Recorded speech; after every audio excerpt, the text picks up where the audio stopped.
Well, today we're going to talk about Chapter 3 in World Geography, and Chapter 3 deals with climate and vegetation.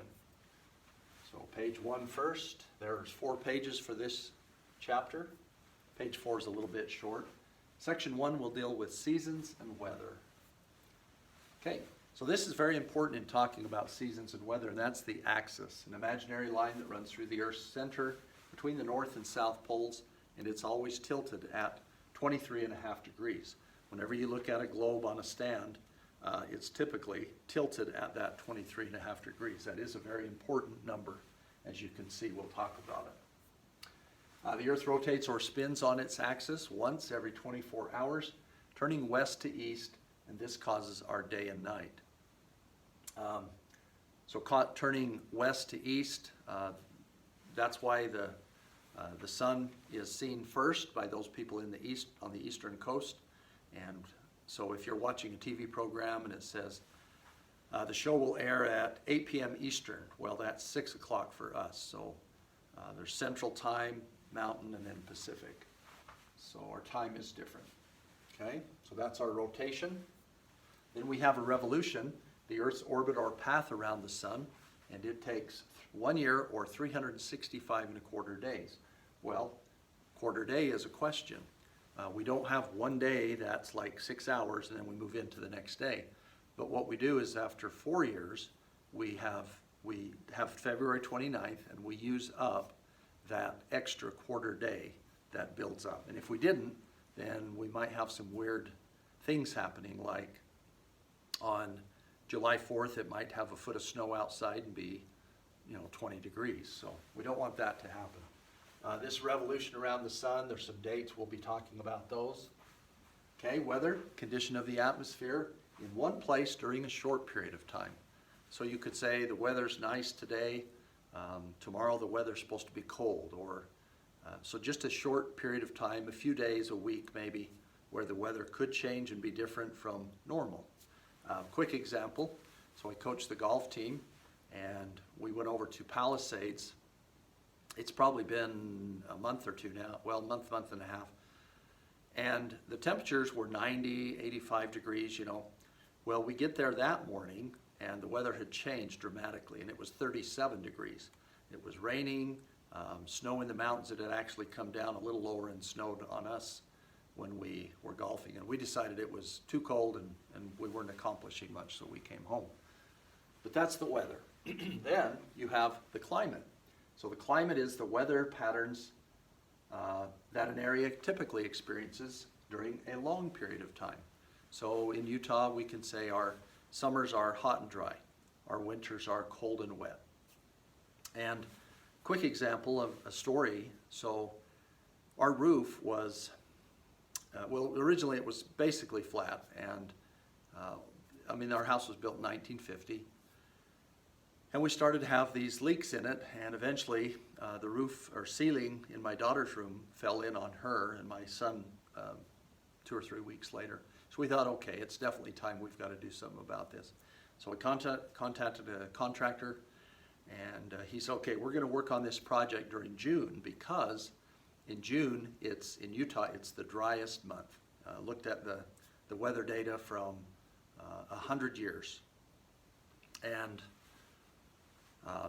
June was the driest month, so that's when we did the job. There was one day where just a little trickle, few little raindrops, but then the project was done by July 4th, and it had rained after that. So the climate is, you can pretty much depend on the climate knowing what it's going to be. Okay, precipitation, falling water droplets in the form of rain, sleet, snow, or hail. Here in Utah, we typically receive about 14 inches of precipitation in the various forms. Okay, rain shadow, land on the leeward side of the mountain. It gets little rain from descending dry air. So this side with the green would be actually we'll talk about these later too. The windward side of the mountain, we'll define that later, where the clouds come and they drop most of the moisture, and then they get over to this side, and it's the leeward side of the mountain, and they don't have much moisture to drop. And so that's what creates the rain shadow. And I always use the example here in Fillmore, our green, the weather, our raindrops on the mountains, and then over on the other side is Richfield, and to the west of them, their mountains are fairly dry. Okay, a solstice. The Earth moves until the sun is at 23.5 degrees north or south at the tropics of Cancer or Capricorn, June 21st and December 22nd. So these are our extremes. It says longest night, longest day. No, we don't have a day that's much shorter and a day that's much longer, but it's talking about the amount of sunlight. So the longest night, December 22nd, that means the fewest hours of sunlight. The sun comes up later in the morning and it sets early in the evening. Whereas on June 22nd, it comes up quite early and it sets quite late. And the setting, okay, the sun is in its position. It's not the sun that's moving, it's the Earth that's moving. But depending on where we are through the year, okay, puts that tilt in certain positions. So if you look at this one with the direct rays of the sun, you can see that the direct rays are pointing to the Tropic of Cancer, which is the top. The equator is down here, and then the Tropic of Capricorn way down here. So on this chart, okay, this would be summer in the northern hemisphere. That would be, that globe would be down here facing the sun. Now if that globe was over here, of course the north would be tilted away. It would be winter for us. Okay. So the equinox then, when the sun is directly over the equator and day and nights are equal. So equinox, equal, equator. Okay.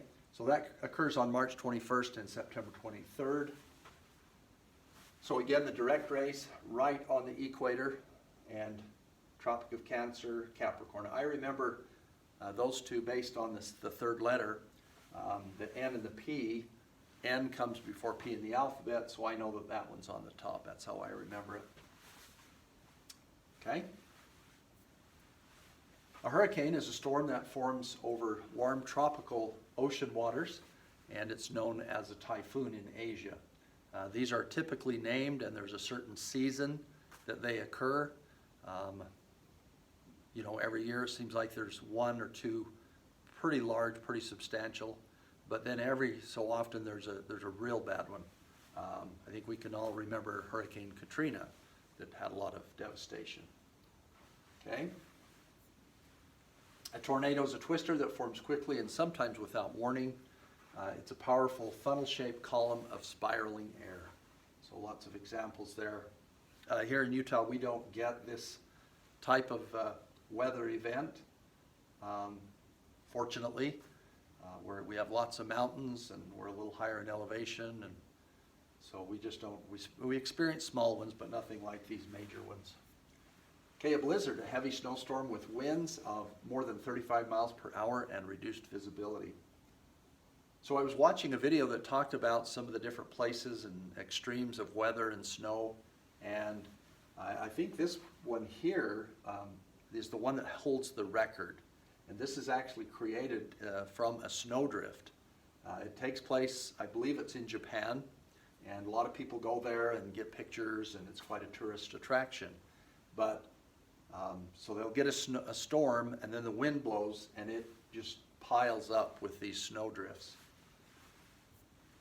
Okay, a drought then, a long period of time without rain or with very minimal rainfall. Here's some children down in this well trying to get some water, finding whatever they can. There's a lady got a hole in the ground and trying to get any water they can.